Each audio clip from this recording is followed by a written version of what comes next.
Kata Allah, wala tusrifu, jangan melampaui batas. Innallaha la yuhibbul musrifin. Sesungguhnya Allah membenci orang-orang yang melampaui batas. Sebagian dari kita mungkin bertanya-tanya, melampaui batas ti kumaha? Apa tolak ukur melampaui batas itu apa? Betul, berlebihan tuh. Kapan orang disebut berlebihan gitu maksudnya? Hah? Kalau makan kekenyangan, hah?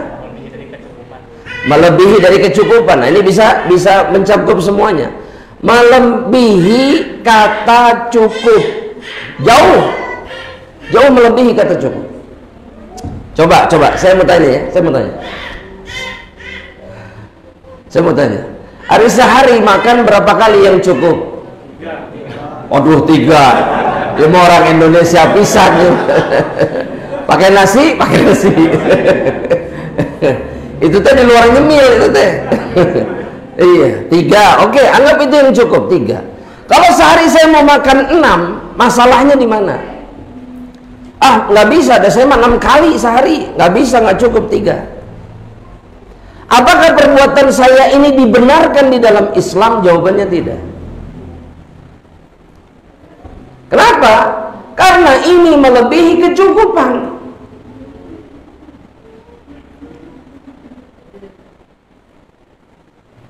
Pakai baju sekarang. Yang cukup itu yang gimana yang cukup? Hah? 1 setel. 1 setel yang cukup teh. Harga gimana?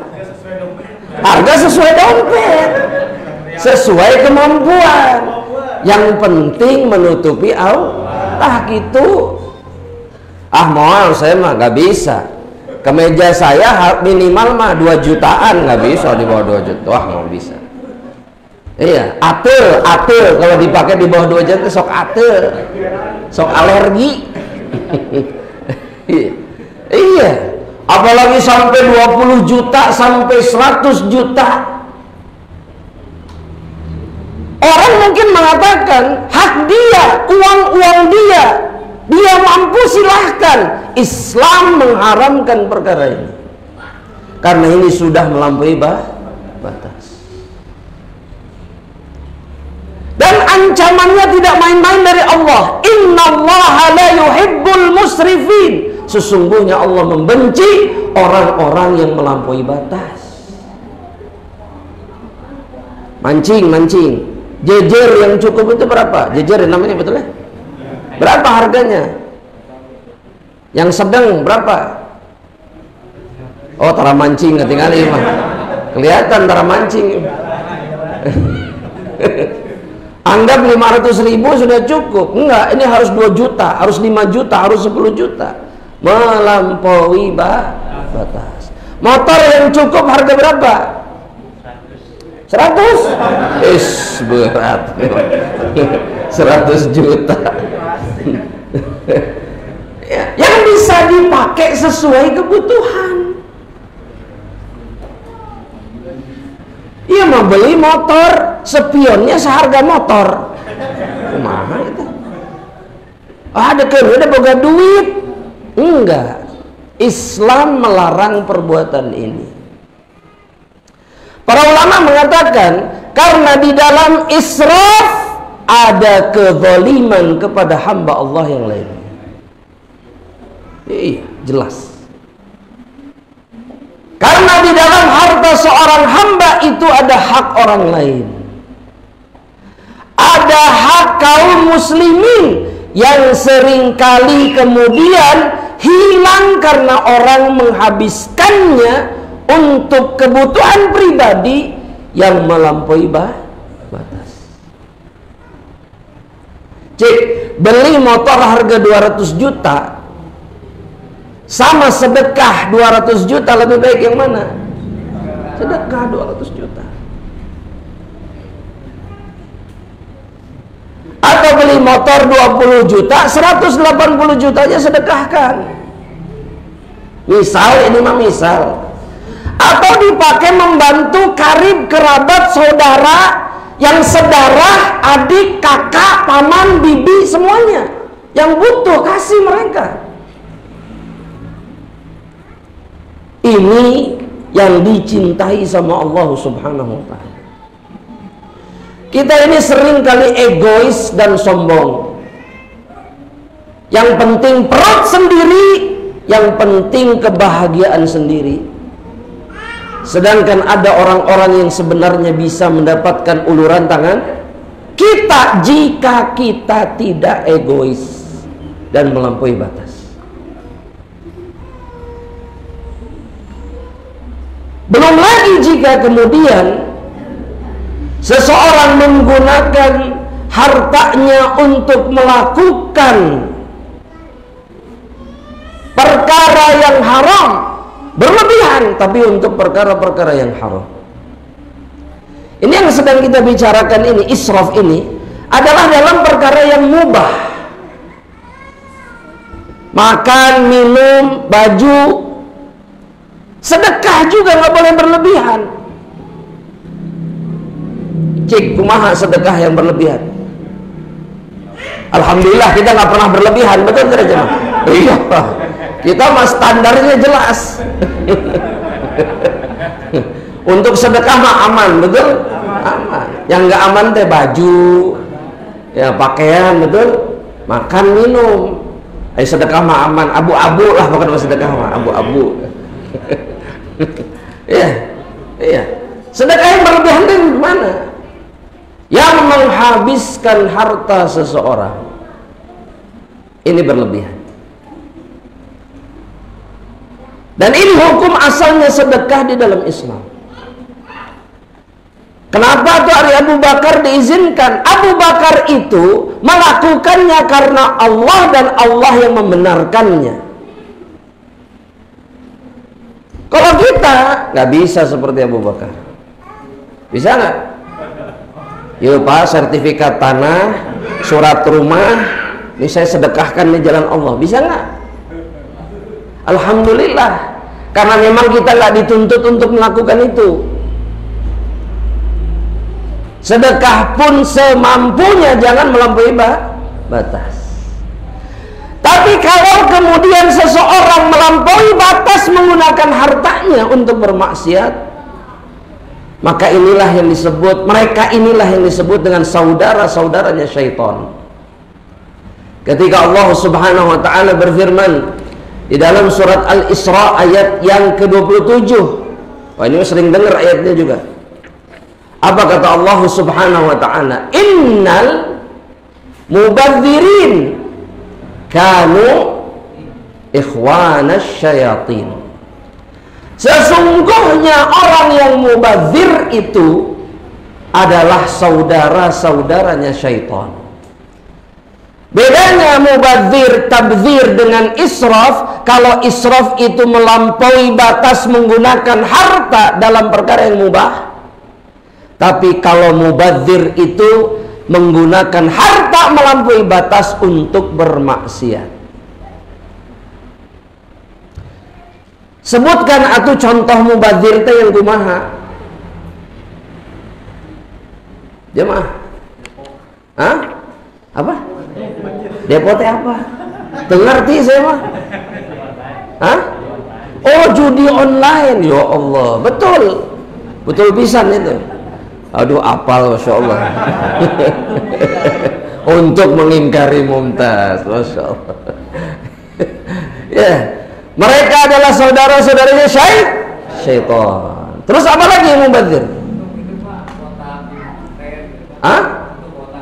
Betul, kuota game online. Tan usuk kayak di minimarket gini kan, dijualin, betul? Betul. Itu namanya mubadzir. Kenapa? Karena menggunakan harta untuk bermaksiat. Ayo terus apa lagi itu mubadzir teh? Hah? Waduh, berat itu. Berat. Alhamdulillah Cibarenggok mah nggak ada, meren. Nggak ada, aman. Sudah jauh ini mah jauh. Yang paling dekat sajalah yang mubadzir teh yang gimana? Ngerokok. Mubadzir atau ini mah Betul nggak? Badir. Kan kata Allah apa? Innal kanu ikhwana syaitan. Atau dah kumaha atuh. Bahasanya kan begitu. Ada solusinya, ada. Apa? Akui bahwa perbuatan ini tidak boleh. Akui. Ini memang nggak boleh. Saya belum bisa berhenti. Ya, maka dia masih punya kesempatan diampuni sama Allah.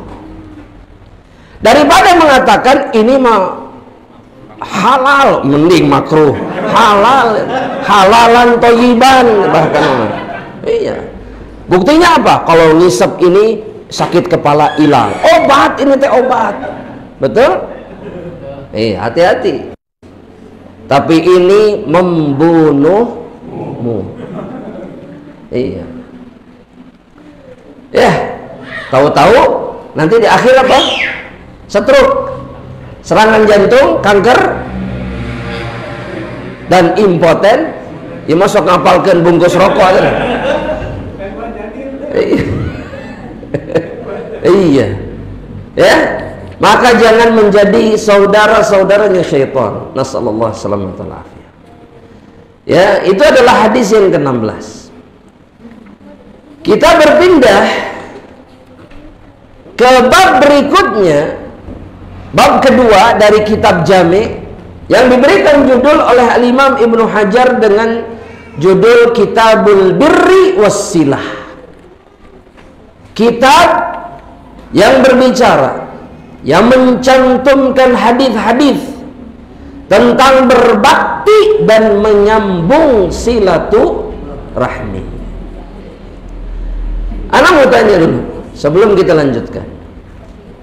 Memang menyambungkan tali silaturahmi itu berpahala atau tidak?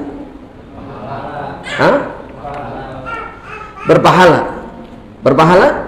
Cik, kalau berpahala saya nanya sekarang. Apa dalilnya? Ayo. Ayo atuh.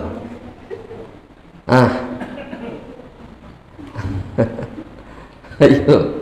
Apa? Satu aja, nggak usah banyak-banyak. Satu aja dalilnya. Hah? Bukan itu dalilnya. Bukan itu. Ini mah keutamaan silaturahmi. Tadi kan katanya berpahala, betul? Ya sebutkan satu aja dalilnya apa? Menambah rezeki, memperpanjang umur, terus udah. Hadisnya cuma itu, betul? Ya kata Nabi Muhammad SAW dalam hadis sahih riwayat Imam Bukhari. Nanti kita bahas, ada pembahasannya. Anda pengen nanya dulu saja. Kata Nabi, man ahabba an yubsatu lahu fi rizqihi wa yunsa'a lahu fi atharihi falyasir rahimahu. Barang siapa yang suka diluaskan rizkinya dan dipanjangkan usianya, maka sambungkan tali silaturahminya. Satu.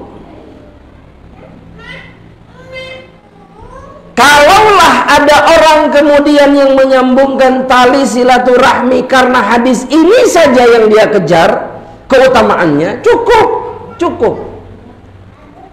Banyak rezeki, panjang umur, berkah di dunia.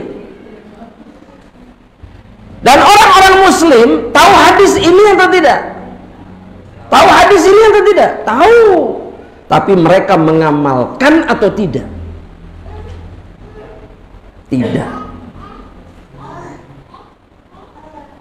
Sok, ana yakin,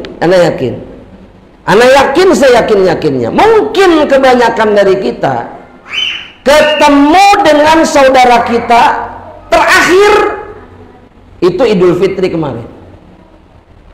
Mungkin tage mending sakitu teh. Betul? Sebagian bahkan yang mungkin ketemu dengan saudaranya tahun lalu.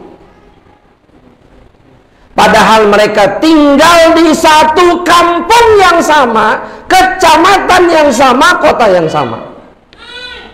Betul nggak ini? Betul nggak? Betul. Air rizki pengen lapang, umur pengen panjang, tapi tidak mau ngerokok weh hayo. Pondok umur udah selesai sudah. Jangan harapkan panjang umur. Silaturahmi tara, ngerokok terus selesai. Ya, betul. Selesai ini. Subhanallah. Ya, makanya kita memang perlu mengingatkan diri kita sendiri harus tentang betapa besarnya, betapa mulianya amalan menyambungkan hubungan silaturahmi.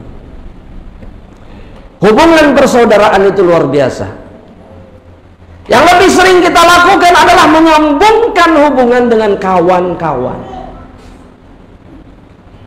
Cek, kalau naik gunung teh jeung saha? Teman.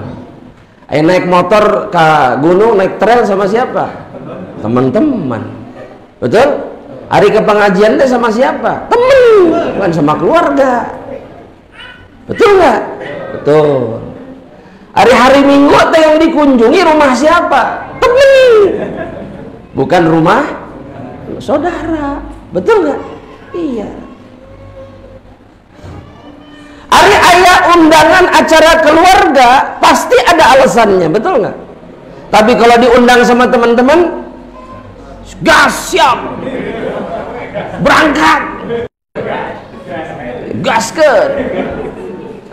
Baru di share di grup, 10 menit kemudian sudah sampai tempat acara. Tos dugi, wah lama. Bener gak ini? Bener. Subhanallah, ya Rabbal Alamin, ya Rabb, ya Rabb. Padahal Allah Subhanahu wa ta'ala berfirman di dalam Al-Quran, di dalam surat Ar-Ra'd ayat yang ke-23, atau mulai dari ayat yang ke-21, 22, 23. Di ayat yang ke-21 Allah mengatakan, walladzina yasiluna ma amarallahu bihi an yusal. Orang-orang yang menyambungkan hubungan, yakni hubungan silaturahmi sebagaimana diperintahkan oleh Allah. Kemudian Allah menyebutkan amal-amal soleh yang lainnya. Tapi yang ingin Anda sampaikan yang ini saja, yang ini. Karena kita ini banyak rusak, banyak yang sudah tidak lagi punya semangat untuk bersilaturahmi. Cukup sama WA di grup, sudah selesai.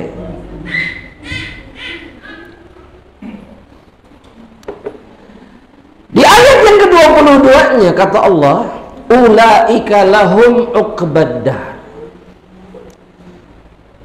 Orang-orang yang menyambungkan tali silaturahmi, salah satunya, mereka adalah orang-orang yang berhak mendapatkan tempat tinggal, tempat kesudahan di dalam surga yang terbaik.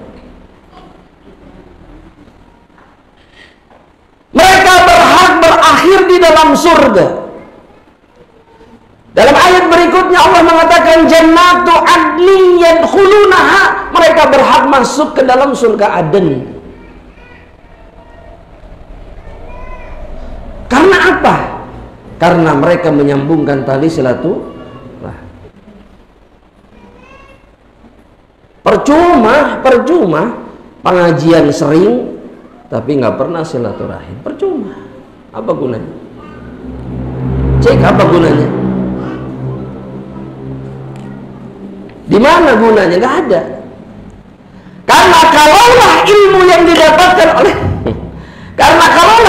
didapatkan oleh seseorang itu betul-betul bermanfaat, maka niscaya dia akan sibuk menyambungkan tali silaturahim. Anda mau tanya, memang Nabi itu tukang silaturahim sallallahu alaihi wasallam? Nabi tukang silaturahim? Ya mah, cik atau dijawab. Tukang silaturahim? Apa buktinya? Apa buktinya? Nah, bukan sahabat saja. Silaturahim itu artinya hanya kepada kerabat saja. Kalau sahabat beda lagi. Yang ana maksud ini yang punya hubungan persaudaraan, hubungan darah. Itu pahalanya jauh lebih besar daripada sama orang lain, ya. Apa buktinya Nabi itu tukang silaturahim? Nabi mengunjungi rumah-rumah kerabatnya. Ke belakang.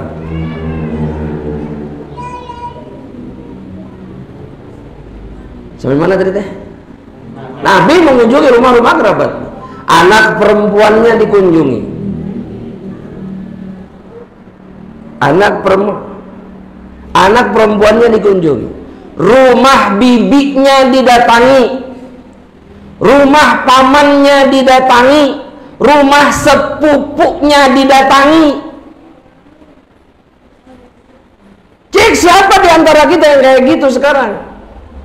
Sok jawab sendiri aja. Cuman bisa mengatakan itu rumah mamang, ini rumah bibi. Tuh rumah bibi saya belah Bali itu, tuh rumah itu masih kerabat kabeh, itu masih saudara. Hari berkunjung tara, kumaha? Gak ada gunanya kita tahu rumahnya tapi tidak pernah berkunjung.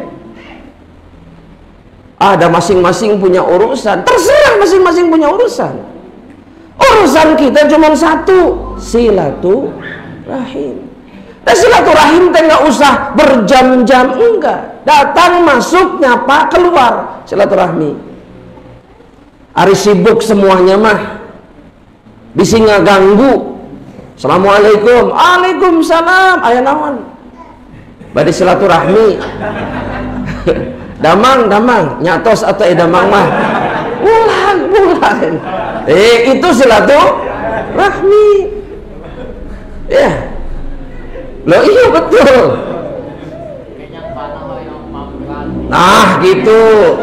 Ya, si eta datang wae. Iya, kita orang pinjam duit suudon deh. Sudah ini. Sudah melampaui batas kalau ini. Iya. Nggak semata silaturahmi, ya. Sudah nih, udah selesai, sempurna. Brahman, sana masuk. Masuk. Dimasukin aja di situ, ke kolong, masukin ke kolong. Ayo, masuk. Cepet. Ayo, udah kita jalanin aja, biar dapat hidayah dulu. Iya, cik saya mau tanya sekarang. Sebutkan ya, ini akan membuktikan bahwa kita ini paham silaturahmi. Satu pertanyaan saja, coba. Di antara karib kerabat, di antara saudara-saudara, ini selain ayah sama ibu, ya, saya mau tanya. Siapa di antara kerabat kita yang paling tinggi kedudukannya di dalam silaturahmi? Selain ayah sama ibu? Bukan.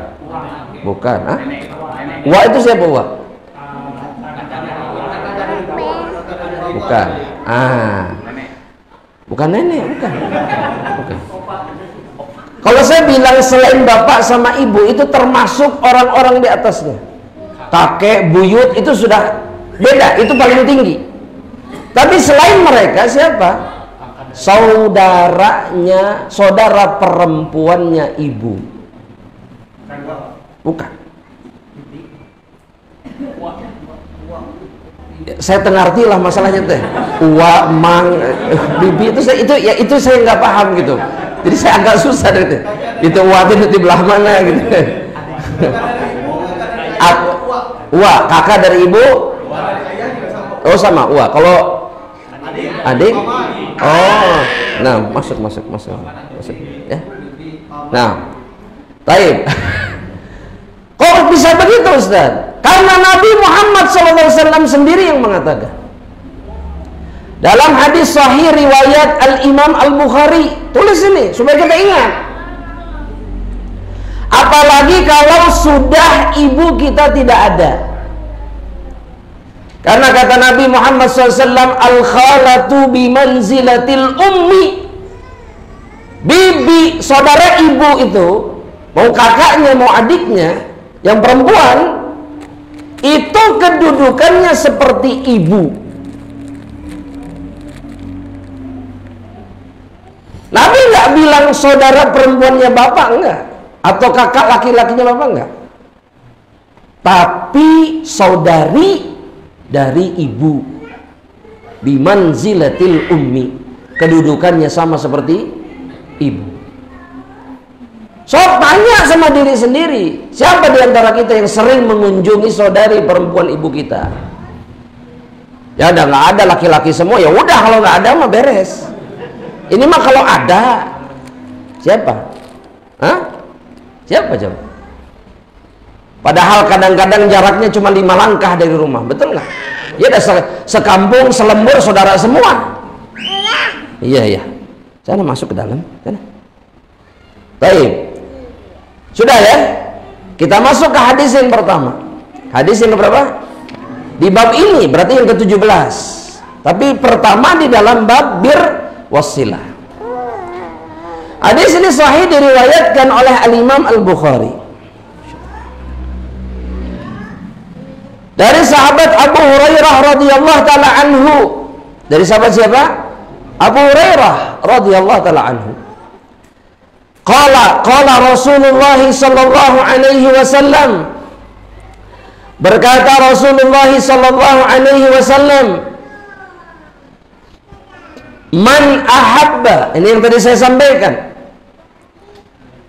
ayyubsata lahu fi rizqihi, barang siapa yang senang, bahagia untuk dilapangkan rezekinya, luas, pengen nggak? Pengen tidak? Pengen banyak duit tidak? Pengen banyak rezekinya tidak? Pengen. Udah nggak ada khilaf kalau ini mah. Obah duit kita semua kita semuanya luas, oh asik, sepakat, itu mah ijma. Ijma itu mah ya. Terus kata Nabi, bukan hanya itu, wa yunsa'alahu fi atharihi, dan dipanjangkan usianya, falyasil rahimahu, maka hendaknya dia menyambungkan tali persaudaraannya. Catat di bukunya, ini tidak berlaku, terkedah nganggo ya sih kan. Ini tidak berlaku untuk apa? Teman-teman. Hanya berlaku untuk saudara karib kerabat. Jangan salah dalam memahami silaturahmi. Kita bilang ke rumah teman badi silaturahmi heula ka bumi rerencangan. Salah. Karena silaturahim atau silaturahmi itu hanya kepada orang yang punya hubungan darah, satu ibu satu nenek sama kita. Makanya salah kaprah bikin acara perkumpulan silaturahmi klub ini, betul? Ngaco, salah itu teh. Salah. Karena akhirnya kita menganggap itu berpahala, rezeki luas, kemudian apa? Panjang umur. Padahal itu hanya berlaku untuk saudara yang punya hubungan darah. Makanya bikin acara teh sama saudara, ya. Sama siapa? Sama saudara. Jangan sama teman-teman saja. Ya. Sama teman-teman saja, jangan. Cik, saya mau tanya, ya, saya mau tanya. Ke saya aja fokusnya. Selama aman terkendali biarkan ya. Ya. Apa namanya sih mau tanya? Ada nggak di sini yang hafal seluruh nama saudara-saudara? Sok, antum. Cuma saudara kandung dulu. Saudara kandung saya cuma 2. Oh, alhamdulillah, itu gampang. Nya sok atuh. Adik saya namanya Radit. Ya. Punya anak? Oh, masih punya. Atau kalau begitu nanyanya begini, saudara bapak. Hah? Sini. Saudara bapak nggak tahu? Subhanallah, sudah nggak usah diperpanjang kalau ini. Saudara ibu. Ah, sok, saudara ibu. Paling gede namanya Wailah itu di Cianjur. Masya Allah. Terus? Yang kedua, makanya ari anak tuh diajarin, nak, ini saudara bapakmu, ini keponakan bapakmu, ini sepupumu, ini kakekmu, ini saudara kakekmu, kasih tahu. Supaya dia bisa bersilaturahmi dan contohkan kepada anak-anak kita untuk bersilaturahmi. Agar hidup mereka lebih baik dan diberkahi sama Allah. Ini yang hilang dari kita sekarang. Sampai anak-anak kita nggak paham siapa saudaranya, bahkan nggak paham siapa paman dan bibinya. Ajib. Bagaimana hidup anak ini akan baik kalau dia tidak paham bagaimana caranya bersilaturahmi? Gak mungkin. Bagaimana dia bisa diberkahi hidupnya sama Allah kalau dia tidak pernah melakukan silaturahim? Ini yang hilang dari tengah-tengah kaum muslimin. Makanya harus diperbaiki dan contohkan. Ya, jemaah. Iya tuh, jangan apa namanya? Jangan ragu-ragu silaturahmi teh. Ah, bisa disangka. Kan disangka naon ge? Bukan urusan kita. Iya, kalau kita disangka mau ikut makan, bawa bekal sendiri dari rumah. Mau minta dahar. Mau bekal. Sok mau apa? Iya, buat teram sudah. Iya, kalau disangka mau minjem duit, kau usah ngobrolin duit sama dia. Iya, karena mereka yang bersilaturahmi saja, maka rizkinya dijamin dan diluaskan sama Allah. Makanya saya sering cerita, ada satu kerabat saya itu menikah dengan suaminya nih, yang saya ceritakan suaminya. Suaminya itu hidup sampai usia hampir 90 tahun. 90 tahun. Karena diantara penyebabnya, suaminya ini tidak pernah tidak bersilaturahmi. Kalau datang ke satu tempat, kalau ada saudaranya, pasti dia datangi rumahnya.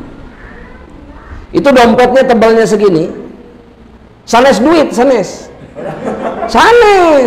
Saya pikir awalnya juga duit. Gak taunya apa? Kartu alamat rumah keluarga. Dibuka itu cet si fulan di jalan ieu gang ieu RT sekian ini. Kalau ada saudara di Jakarta, semuanya didatengin sama dia, semuanya. Kalau ada saudaranya di Bandung, tidak ada yang dilewat satupun, rumahnya pasti didatangi.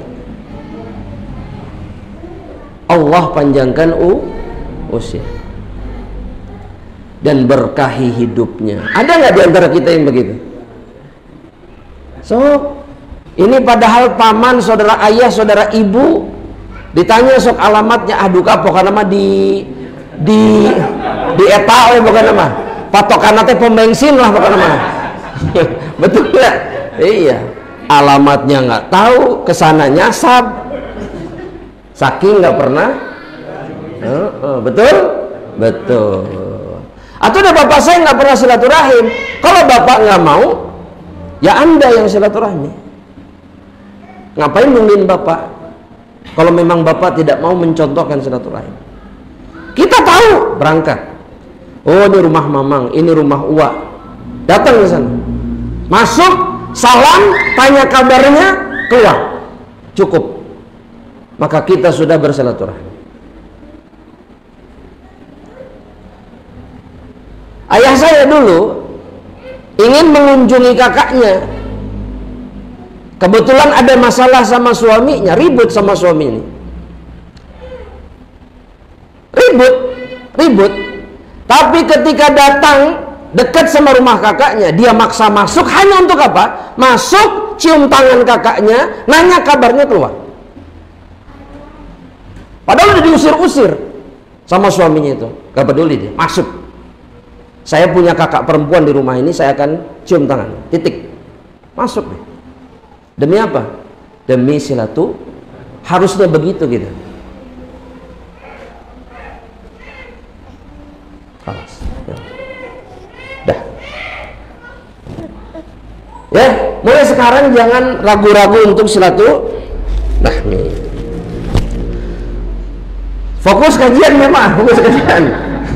Tunggu ya. Ini iklan saja, iklan. Ya, turun. Ya Allah, turun dulu. Nih. Nah, duduk. Baik, jemaah. Hadis berikutnya. Hadis yang diriwayatkan oleh Imam Bukhari dan Muslim.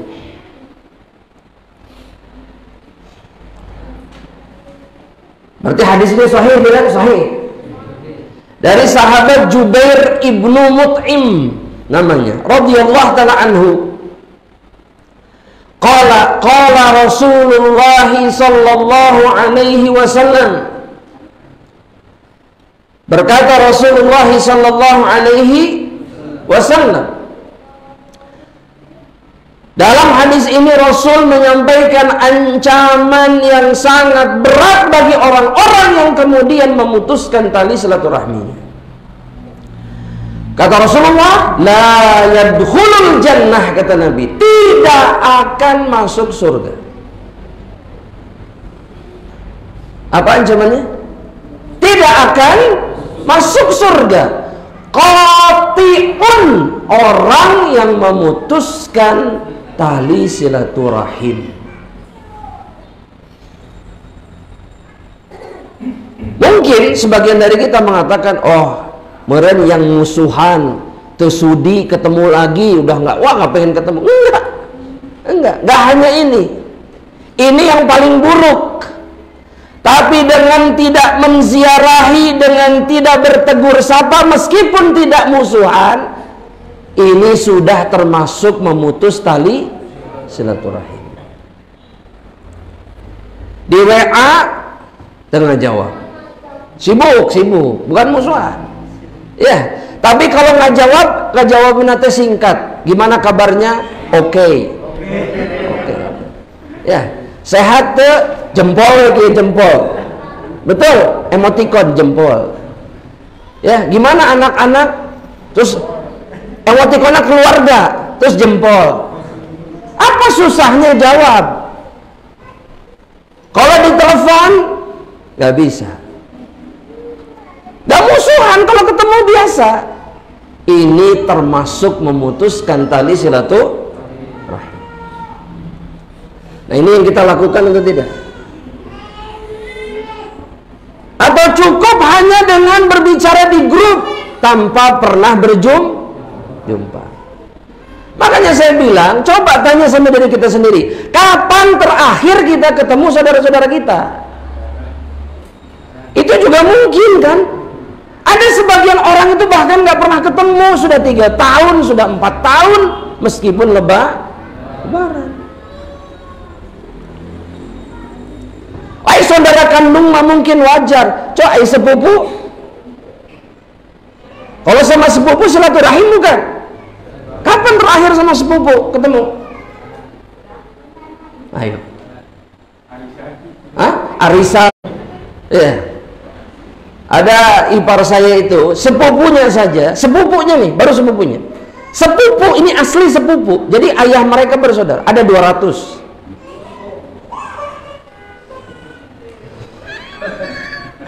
Sampai dia bilang, saya nggak hafal semua namanya, cuma hafal muka aja.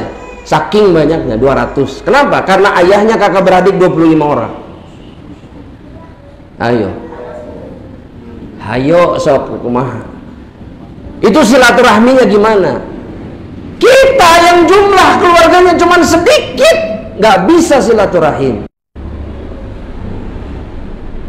Ada yang 200 sepupunya di sini? Nggak ada. Nggak ada. Kenapa nggak silaturahmi?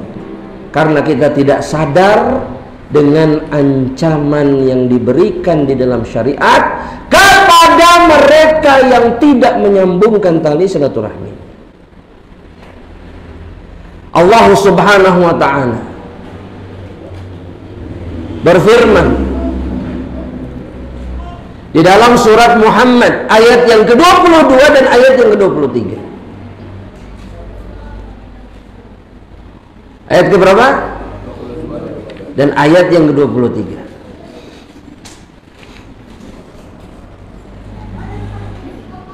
Kata Allah Subhanahu wa ta'ala, fahal asaitum in tawallaitum an tufsidu fil ardi wa tuqatti'u arhamakum.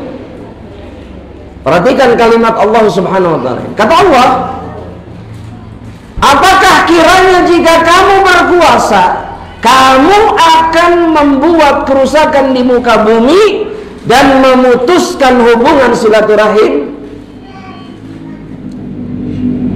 Para ulama mengatakan, ketika seseorang mendapatkan dunia, maka inilah yang sering kali membuat mereka kemudian putus.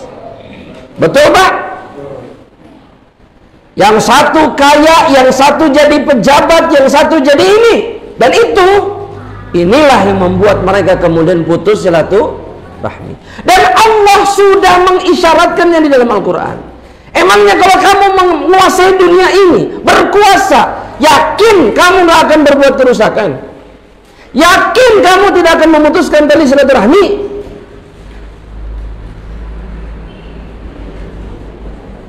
Pertanyaannya begini sekarang, kita ini berkuasa atau tidak? Megang dunia atau tidak? Sudah merusak tali silaturahmi. Bagaimana kalau kita menggenggam dunia? Gak jadi apa-apa saja juga silaturahminya sudah buruk. Gimana? Dan dalam ayat berikutnya, perhatikan ancaman Allah dalam ayat berikutnya. Ini ditulis jemaah dalam surat apa coba? Ayat ke berapa? 23. Ini yang ke-23 ancamannya. Yang ke-23. Apa kata Allah? Ulaikal ladzina la'anahumullah. Mereka lah orang-orang yang dilaknat sama Allah. Yang mutusin dari silaturahmi dilaknat sama Allah. Dan bukan hanya itu kata Allah, fa'asammahum, kemudian Allah akan membuat telinga pendengaran mereka tuli, tidak bisa mendengarkan kebenaran.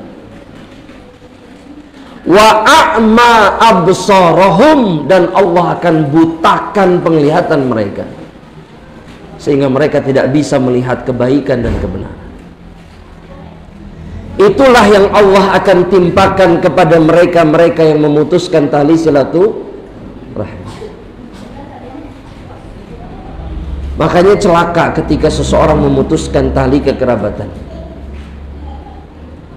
Ya, wallahu taala alam. Jemaah rahmatullah Allah, sampai di sini jemaah rahmatullah Allah perjumpaan kita insyaallah. Ya, mudah-mudahan kita bisa lanjutkan dalam perjumpaan berikutnya insyaallah taala. Sisanya tanya jawab insyaallah taala. Ya, silakan mau bertanya apa saja silakan. Fadhil. Ya, beliau dulu baru antum. Silakan.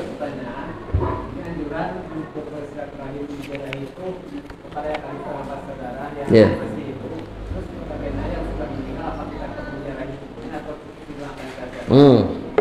Ahsan. Yang masih hidup jelas dikunjungi.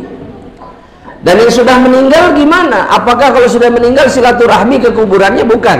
Ini nggak disebut silaturahim, itu hanya kepada mereka-mereka yang masih hidup. Adapun kepada yang sudah meninggal, ini namanya ziaratul kubur, dan ini juga sunnah. Ini juga sunnah. Kunjungi kuburannya. Nabi yang memerintahkan kita untuk mengunjungi kuburan. Kuntu, kata Nabi kepada para sahabatnya, kuntu, dulu nahaitukum, qad nahaitukum an ziyaratil kubur. Dulu aku melarang kalian ziarah kubur. Karena di awal-awal keislaman Nabi melarang sahabatnya ziarah kubur, gak boleh. Tapi sekarang kata Nabi, zuruha, sekarang kunjungi oleh kalian. Sunnah bukan? Berapa kali kita ke kuburan dalam 1 tahun? Kadang-kadang nggak pernah. Atau Idul Fitri itu setahun sekali berarti. Mau puasa, sebelum puasa betul, sama pada Idul Fitri. Padahal Nabi sesering mungkin beliau mengunjungi kuburan para kaum muslimin di Baqi. Semuanya dikunjungi semua. Iya, Nabi lewat kuburan mampir, lewat Baqi masuk. Kadang siang, kadang pagi, kadang malam Nabi masuk kuburan. Iya, kita mah hayo bulak balik. Ada tuh di Cimahi, itu kuburan itu dibelah sama jalan. Itu mah asli, cuman lewat saja orang teh. Nggak ada yang berhenti. Assalamualaikum ya ahlan, enggak, lewat gitu bulak balik hayo Kalau malam sepi, dasieun lewat situ. Kalau pagi, siang, Assalamualaikum. Iya, itu kan penguburan sebetulnya. Tidak khusus sejarah aja. Tidak khusus sejarah, tapi masuk areanya. Assalamualaikum ya ahlad diyar. Iya. Masalahnya kalau yang di Cimahi itu betul-betul kuburan dipotong untuk dijadikan jalan. Iya. Dan orang lewat situ setiap hari dan tidak ada satupun yang mengambil ibrah dari kematian. Santai lewat gak pakai celana. Iya, seenaknya. La haula wala quwwata illa billah. Ya, eta lah bakal.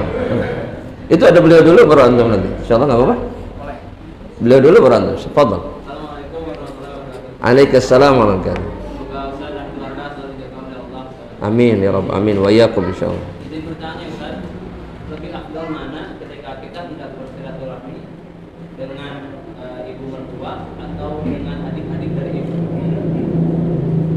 Adik-adik dari ibu lah, jelas. Iya. Perempuan bukan adik-adik dari ibu. Oh jelas kan kata Rasulullah tadi. Al-khalah bimanzilatil ummi.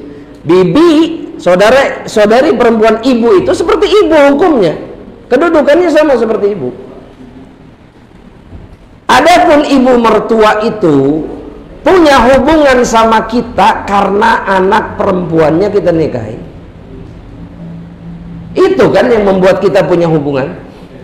Tapi kalau saudara-saudara perempuan ibu ini darahnya ada di tubuh kita juga, sama. Darah ibu kita sama darah mereka sama, dan itu mengalir di badan kita. Iya kan? Kan bukan darah bapak kita saja yang mengalir, darah ibu. Dan kita nyedot darah ibu 2 tahun. Susu itu, ASI itu tadinya darah, dan itu disedot sama anak selama 2 tahun. Iya, maka saudara-saudara ibu punya hak yang sangat besar. Jelas ya? Nah, barakallahu fiik. Silakan antum. Waalaikumsalam. Hal apa saja yang seharusnya kita lakukan pada saat ziarah kubur? Nah, antum biasanya gimana? Biasanya pada saat masuk kita assalamualaikum ya saja. Betul. Terus? Ingat kematian dan apa saja yang selain itu. Nah, atau bahkan bisa jadi kita lebih buruk daripada yang kita kuburkan. Makanya orang masih bisa ngobrol ketika memakamkan saudaranya. Itu orang manusia dengan hati yang keras dan busuk hati. Karena sedikit pun hatinya tidak tersentuh oleh kematian, tidak teringatkan oleh kematian saudaranya. Enggak. Masih bisa susurian, masih bisa ngarokok, masih bisa tuker nomor WA, masih ngomongin si fulan, si ini, si itu. Sedangkan para sahabatnya, para sahabat Nabi itu mereka betul-betul meneteskan air mata, jenggot-jenggot mereka basah oleh air mata ketika menguburkan saudara mereka. Kita mana? Ngadon seserian, ya kan? Berarti hati kita punya masalah yang besar. Jangan-jangan hati kita keras. Dan kita harus berlindung sama Allah Subhanahu wa ta'ala, ya. Wallahu ta'ala. Kita baca dulu pertanyaan yang masuk, ya, melalui kertas.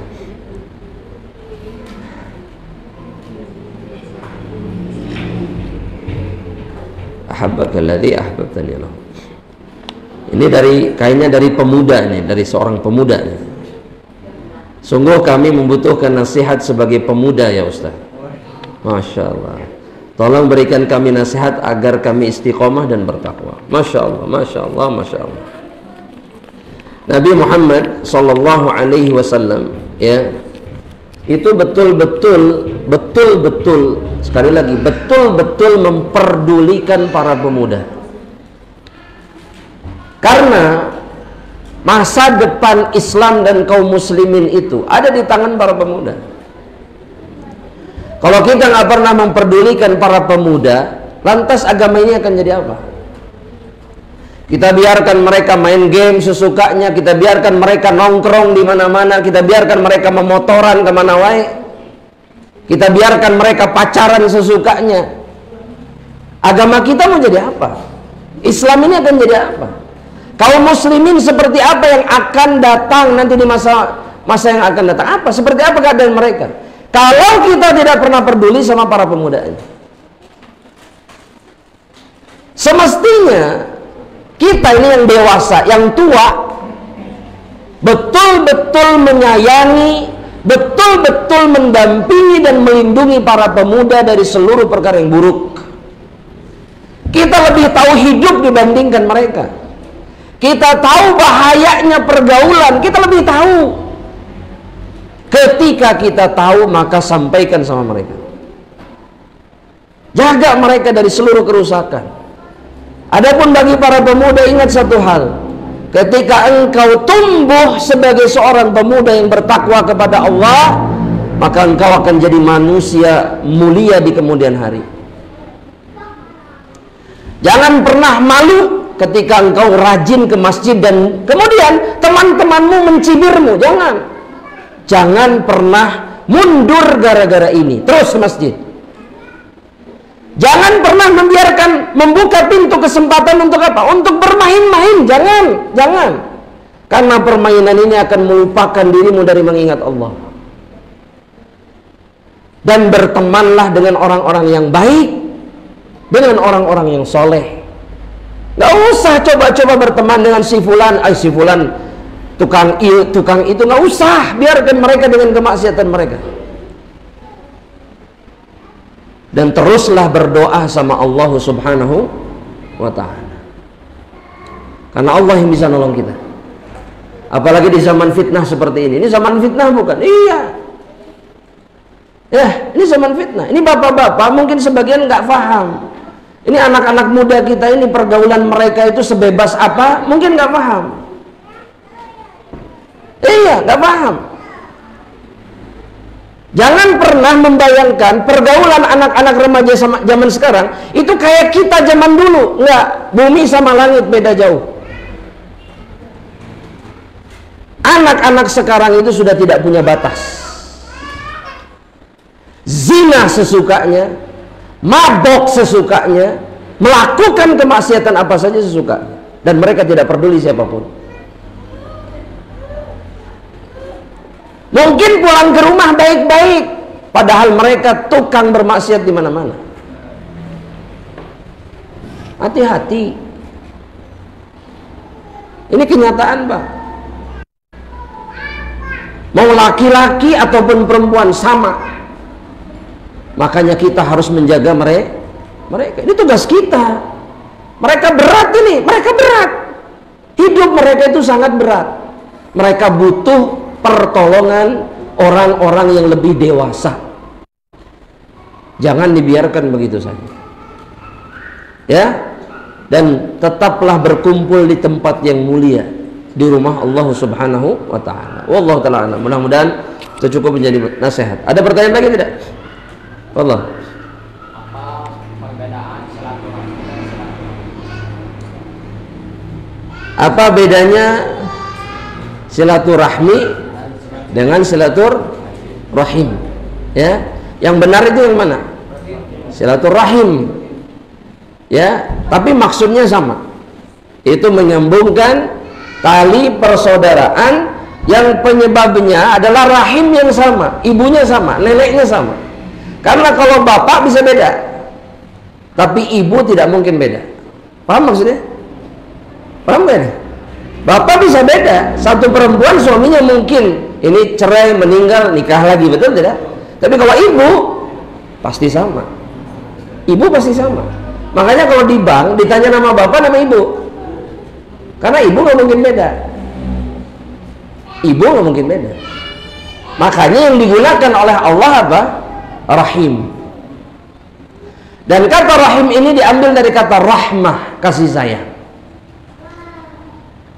Dan ini menunjukkan bahwa silaturahim ini terbatas hanya kepada mereka-mereka yang punya hubungan saudara atau keluarga.